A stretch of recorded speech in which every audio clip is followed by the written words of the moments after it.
So there we go then, that unit's out. You learn something new every day actually doing these things, because it turns out that you don't actually have to fully remove the screws against the springs. We can leave those three all in place. I'll just give them a little bit of lubrication in a minute. The reason being is because the housings, of course, have only got they've got keyholes on them there. Can you see those? So effectively what you do is once you give enough slack into the spring, you can literally hook those up, and you'll see that all three have actually just got a keyhole on them, so they just lift out against the spring tension. So that should be okay. Getting them in might be a bit more fun because we've got to hold the springs back whilst we locate them into place, but we'll have a go with that once we've lubricated them. In terms of the units themselves, I think these ones use the actual old surround and the shroud of them.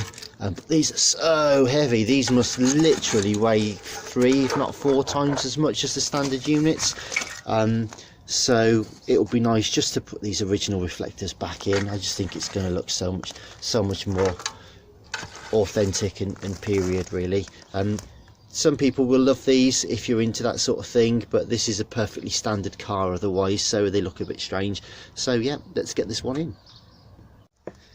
So both units are back in where they need to be now. They've been screwed in approximately in position and reconnected just with the original old multi-plugs here, which is exactly how it should be. The original wiring is all there, so that's fantastic. We've literally just given it a quick test, reconnected the battery, and you won't really see because it's obviously a bit bright and sunny out there, but essentially when we put the lights on now, we do have side lights, we've got dipped, and you can just see just over there reflecting, you can see the main beam flashing, and you may not, the light's not great, but there's a telltale light. Nah, it's rubbish, excuse the filming, I can't get in past the steering wheel, but essentially is the indicator light to tell us that the lights are on, is working. And if I leave the lights on, you can hear the beep now,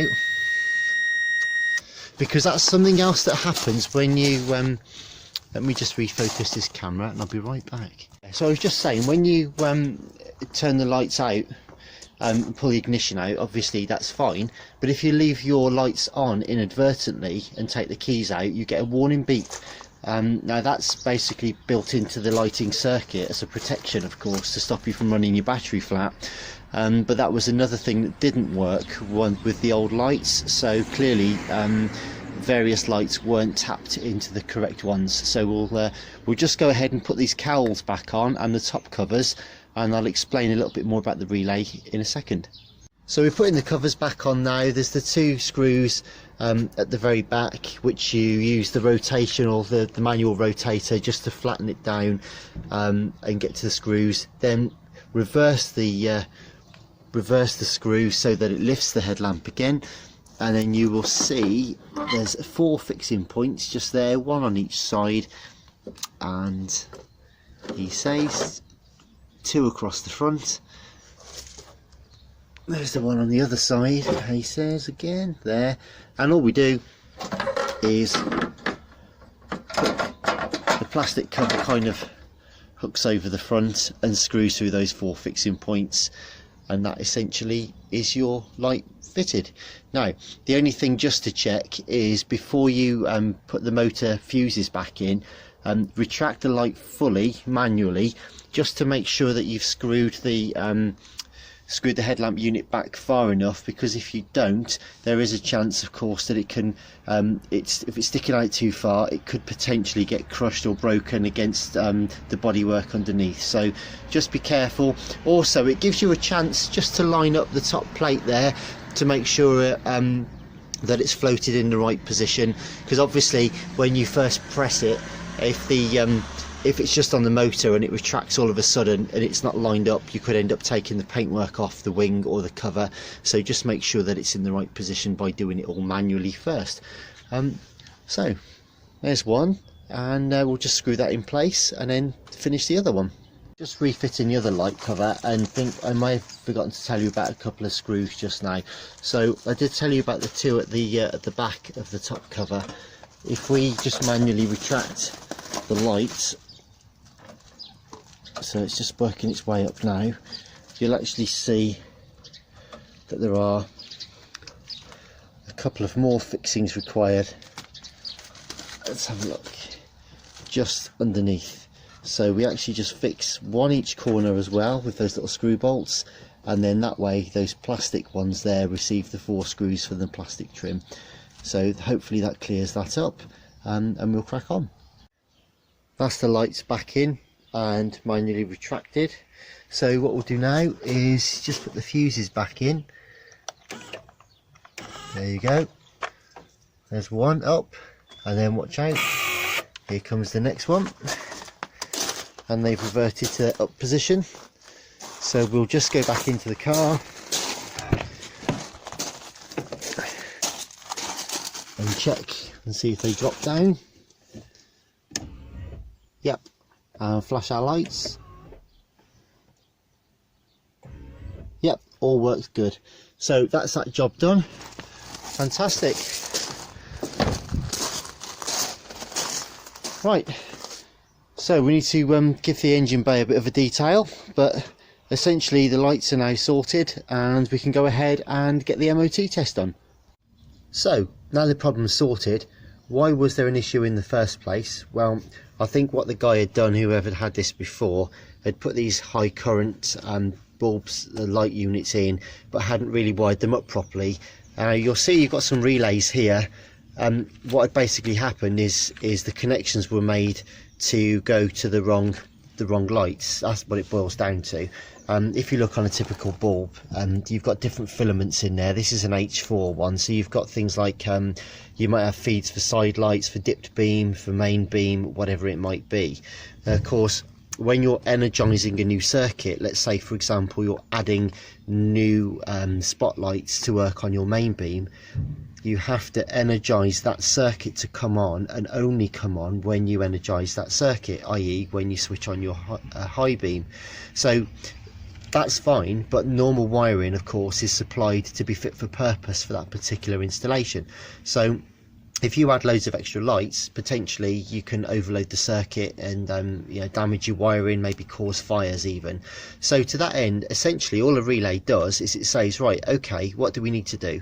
Well, for a start, we need to power that circuit separately. So here's a protected fused high current kind of cable, which will actually take power direct from the battery to power your new lights. Okay, then you also of course have to earth that to complete the circuit and protect the circuit, so you have an earth light in there.